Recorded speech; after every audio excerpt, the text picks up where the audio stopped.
What is going on, guys? This is HEROTALK, and on the San Diego Comic Con, Jon Watts, the director of Spider-Man Homecoming, had to say something on the movie.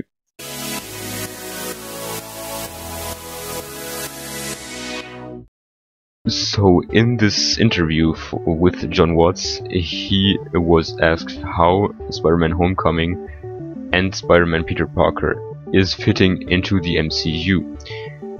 And this is what he had to say on it. If the Avengers Tower is the penthouse and we know what it's like to be a billionaire playboy, to be Tony, or we know what it's like to be a god on another planet, that's the penthouse level of the MCU. Spider-Man is the ground floor. What does a high school in the MCU look like? What does riding in the subway in the MCU feel like?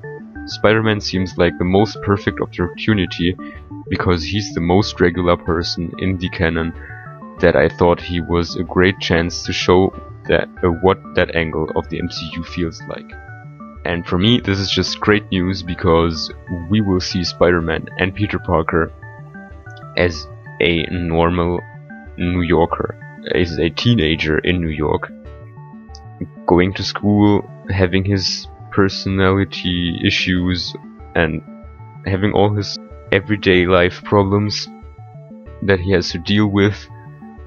This just was already announced that we will see much of his life in high school, and I can't say how amazing I think this is, because the previous Spider-Man movies just didn't focus on his high school life, and that we have this focus now is amazing.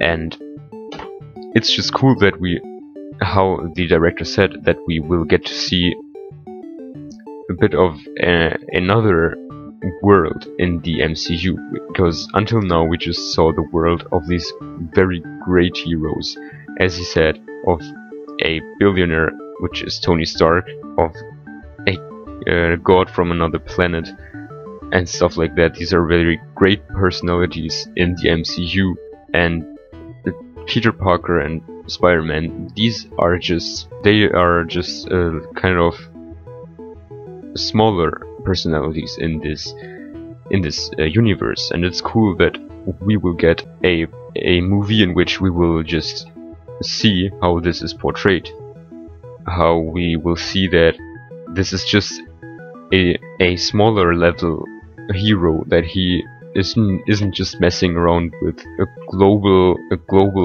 problems, but he is just the street level hero. And I think it's really cool to see this a part of the MCU. So yes, tell me what you guys think about Spider-Man being a really small hero, but still doing great actions. And as usual, leave a like if you enjoyed this video, and subscribe for more.